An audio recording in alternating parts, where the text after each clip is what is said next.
Hey guys, have you heard of this new feed view in Notion? It's pretty cool. If you've not delved into it yet, come along with me. I'm going to show you 5 use cases. I'm sure there are plenty more, but this is enough to whet your appetite and just show you the power of this amazing new view. Now, Notion does not release new views very often, so it's a big event. As a Notion consultant and a Notion aficionado, I get a little bit excited about times like these.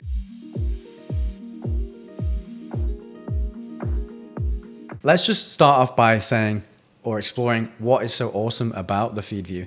So it's the only view where you can see the page body content from the outside. So this is going to become more apparent when I go through the examples, but it's a bit of a game changer. It also enables this functionality, this scrolling type behavior that we're used to on all the social media platforms that we use day in, day out. And there's a reason why these platforms use scrolling. It's because it enables you to absorb data very quickly. So rather than having to jump in and out of items in a table database, for example, we can just arrange that data in a feed view and just scroll through it. Depending on the data, it can be really effective and it help you to navigate your Notion workspace a lot more effectively. And then thirdly, it brings this social media style feeling to Notion, which is great in terms of collaboration. Adds a little bit of fun and spice, which I'm going to show you in a second. So that's what's so awesome about it. Let me just jump into the examples and I'll show you how you can start to leverage this in your Notion personal space or your team space.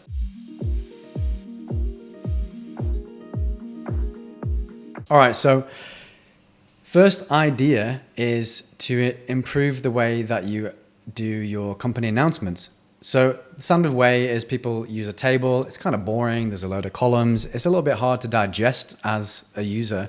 Some people set it up like in a list, which is a little bit more minimal. But again, if you want to read more, you have to go in to read the page body, or maybe you can organize it where it's a description property. But again, it's not great.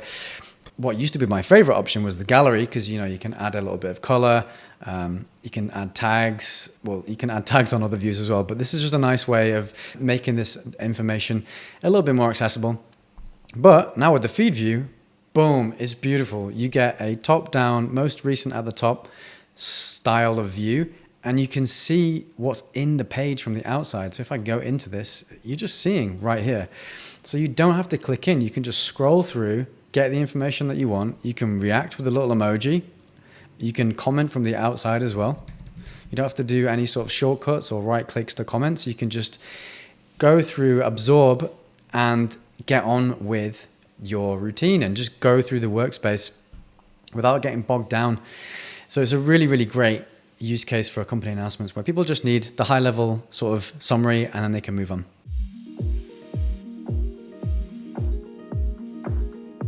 Now, the second use case that I'm really enjoying is, you can see Shaq right here, is project updates. So we're looking at my specific template for how I like to organize my projects. As you can see, we're using the tabbed layout view. So if you don't know what that is, I'll just quickly show you. You can go to customize layout, and there are 2 primary ways that you can sort your pages out. If you go over to the structure over here, you can go to simple or tabbed.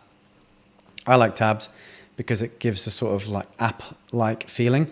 And the first tab is usually reserved for just page body content, kind of what we were looking at before. You can add in your H1s, your texts, all that kind of stuff. And then, I use different views for tasks, meeting, docs, so on and so forth. But I've actually replaced the first view with just a database. Make this a bit more explicit. This is just a feed, right? And it's just all my project updates. So again, I can kind of read this like a Twitter feed. It adds a bit of fun as well because because we can see the page body from the outside, we can add and organize this page body however we want. So it's really cool, and it adds an element that I'm really enjoying in Notion.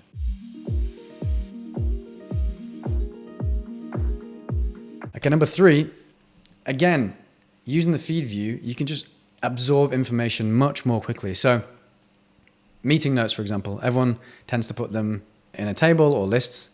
At least that's what I've seen. But with the feed view, again, you can just scan through the last meetings that you want to look at, check out the meeting notes, check out the action items without having to go in even, and then comment and react just like before.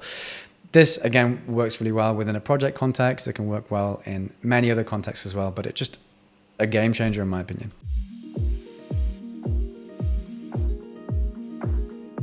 Number 4, huge title. Make sure your team know what's up in your Notion workspace. Also commonly referred to as a changelog. But if you're not technically minded or you don't like technical jargon, then don't use that. Just call it an updates column. But let me just show you what's happening right here. So you can see we're replicating sort of a company HQ. We've got your quick links, your departments, what you might be used to seeing on a HQ style page. But what I'm doing right here is I'm reserving the furthest right-hand column for the latest workspace updates. Now, I recommend letting your team know when you do big UI, that's user interface, and UX, that's user experience changes, because it can be quite unnerving and unsettling when you're a user of a Notion workspace and you come in and things have shifted. It kind of can feel a little bit unsettling and even sometimes quite annoying. So at least if you're updating the team on what's happening, then you're covering yourself. You're like, hey, I put it in the change log. Don't get mad at me. And also you're just keeping everyone aligned. And it's a really great practice I found. I'm using this in larger companies and people love it. It's really, really helping people to stay aligned.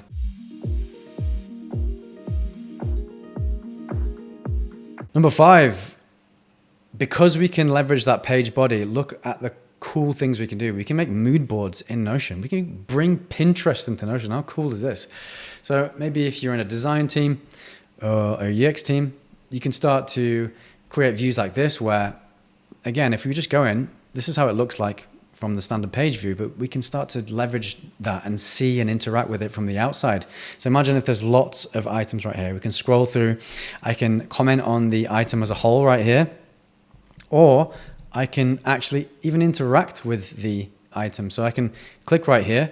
I don't have to go into it, and I can actually add a comment and just say, love it, right?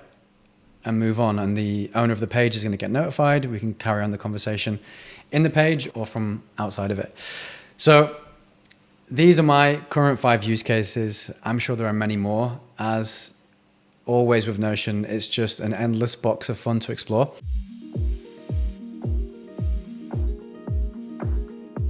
All right, so that was my 5 use cases that I'm using in my personal workspace and for Notion clients right now. If you have got any other ideas, put them in the comments and we'll have a little chat about them. I'm sure there are many more use cases, but these are the 5 that I'm using quite regularly. As you can see, we at Team Tyner, we're super passionate about Notion. We just want to talk about it all the time. So if you want to work with a professional team who can help you to level up your business, level up your Notion workspace, then please get in touch. There's some information in the description below, and we'd be happy to jump on a call with you and see how we can help. All right, thanks for watching. Peace. Bye.